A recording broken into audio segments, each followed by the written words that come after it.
Chapter 2. A Happy Christmas. Joe was the first to wake up on Christmas morning, but soon they were all awake, and they went downstairs. "Where's Mother?" asked Meg. "I don't know," said old Hannah. She had lived with the family since Meg was born, and was more like a friend than a servant. "Some poor woman came to the door, and your mother went off to see what was needed."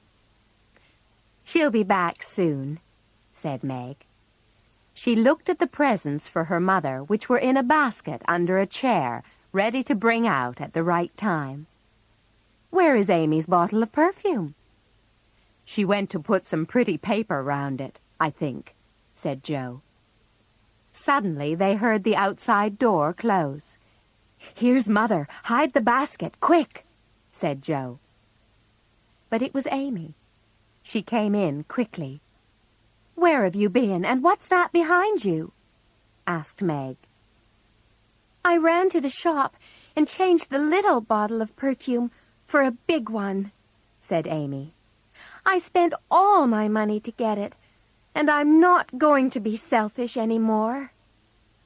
Meg smiled proudly and put her arms around her sister.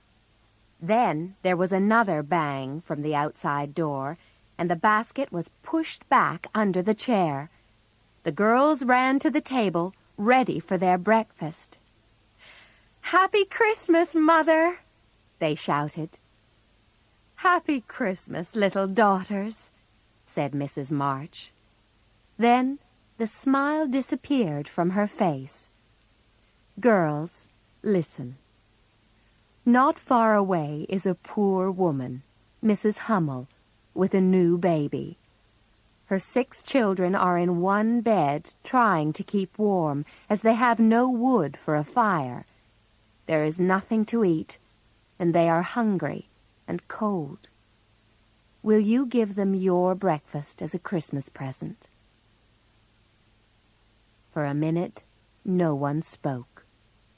Then Joe said, "Mother, I'm so glad you came back before we began to eat." And the girls quickly began to put their breakfast in a basket. "I knew you would do it," said Mrs. March, smiling.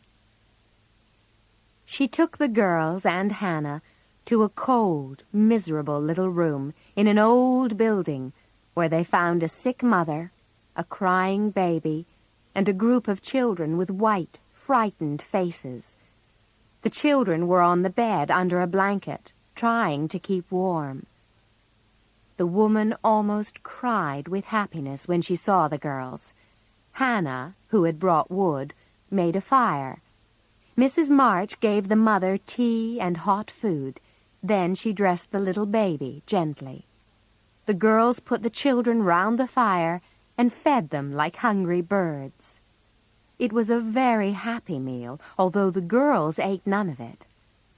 But no one was happier than those hungry young ladies who gave away their breakfast on Christmas morning.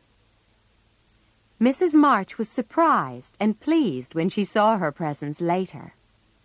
There was a lot of laughing and kissing and explaining. Then, for the rest of the day, the girls were busy. Joe liked to write plays, and the 4 of them were going to act one that evening. They had learned their words and had worked hard to make strange and wonderful clothes for all the different characters in the play. On Christmas night, some other girls came to watch. At first, there was a lot of whispering and laughing from the 4 sisters behind the curtains. Then the curtains were opened, and the play began. It was an exciting story about Hugo, acted by Joe, wearing a black beard, beautiful Zara, and brave Rodrigo. There were also 2 ghosts, a cruel king, and a tall castle made of paper and wood, which, unfortunately, fell down just as Rodrigo and Zara were escaping from it. There were screams of laughter from everyone, but the actors picked themselves up and carried on through more dangers and mysteries until the happy ending was reached. All the visitors loved the play, and after the excitement and fun came a surprise for everyone. "Would the young ladies like to stay for supper?" asked Hannah. And when the girls saw the supper table, they could not believe their eyes.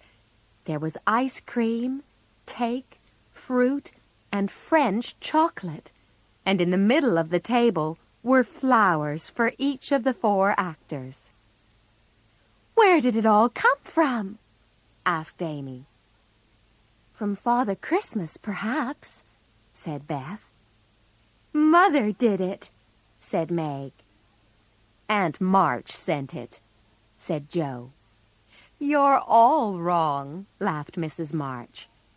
"Old Mr. Lawrence sent it." "The Lawrence boy's grandfather?" said Meg. "But we don't know him."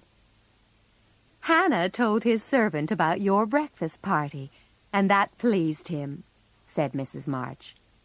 "He knew my father many years ago, and he sent me a note this afternoon asking if he could send my children a few small Christmas presents." "The idea came from that boy. I know it did," said Joe. "I'm sure he wants to know us, but he's shy, and Meg won't let me speak to him when we pass him in the street. She says that it's not at all polite for young ladies to introduce themselves to strangers." "You mean the people who live in the big house next door, don't you?" said one of the other girls. "My mother knows old Mr. Lawrence. She says he keeps his grandson in the house when the boy isn't riding or walking with his tutor and makes him study very hard. We invited the boy to our party, but he didn't come."